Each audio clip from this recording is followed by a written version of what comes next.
शेतकरी पिकवतोय सोनेरी कापूस।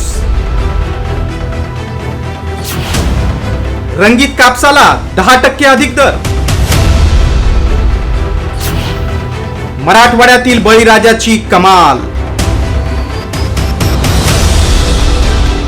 खानदेश, मराठवाडा, विदर्भात शेतकऱ्यांचा कापूस लागवडीकडे कल असतो। नगदी पीक असल्यानं पांढऱ्या सोन्याच्या शेतीला बळीराजा पसंती देतोय, त्यातून त्याला मोठा आर्थिक आधार मिळतो। पण मराठवाड्यातील प्रयोगशील शेतकऱ्यांनी एक पाऊल पुढे टाकत चक्क सोनेरी रंगाच्या कापसाचं उत्पादन घेतलंय। छत्रपती संभाजीनगर, जालना जिल्ह्यातील 5 तालुक्यात हा प्रयोग झालाय।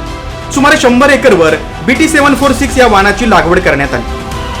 हा कापूस साध्या कापसापेक्षा वेचणीला सोपा आहे। या वाणाची रोगप्रतिकार शक्ती ही तुलनेत चांगली आहे, उत्पन्नही अधिक आहे। सुमारे 16 गावांमध्ये 150 शेतकऱ्यांनी या कापसाचं उत्पादन घेतलंय। सुमारे 500 क्विंटल सोनेरी कापसाची खरेदी झाली। विशेष म्हणजे सोनेरी कापसाला 10% अधिक दर मिळतोय। दुधना हायटेक कृषी प्रोड्युसर कंपनीच्या माध्यमातून शेतकऱ्यांनी सोनेरी रंगाच्या कापूस उत्पादनासाठी पुढाकार घेतलाय। ही साध्या कापसापेक्षा गुणवत्तेपूर्ण आहे आणि चांगली व्हरायटी आहे आणि सगळ्यात महत्त्वाचं याने शेतकरी समाधानी आहे। कापसाकडे जे निराशजनक बघितलं जात होतं की बाबा कापूस हे न पुरणारं पीक आहे, तर त्याला कुठंतरी एक छोटासा बेनिफिट म्हणून आम्ही एक नवीन प्रयोग केला आणि तो यावर्षी यशस्वी झाला असं म्हणण्यास प्रचलित कापूस लागवडीप्रमाणेच या कापसाची लागवड करत खत आणि कीटकनाशकांचं व्यवस्थापन ठेवलं। यात शेतकऱ्यांना अगदी 5 क्विंटल ते 15 क्विंटल पर्यंत एकरी उत्पादन मिळाले। यावर्षी प्रथमच मी दुधना हायटेकच्या माध्यमातून रंगीत कापसाची लागवड केलेली आहे।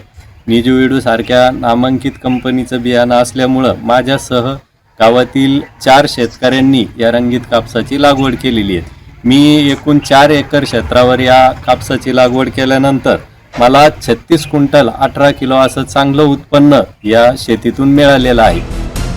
गतवर्षी प्रयोग म्हणून 4 एकरावर सोनेरी रंगाच्या कापसाची लागवड करण्यात आली होती।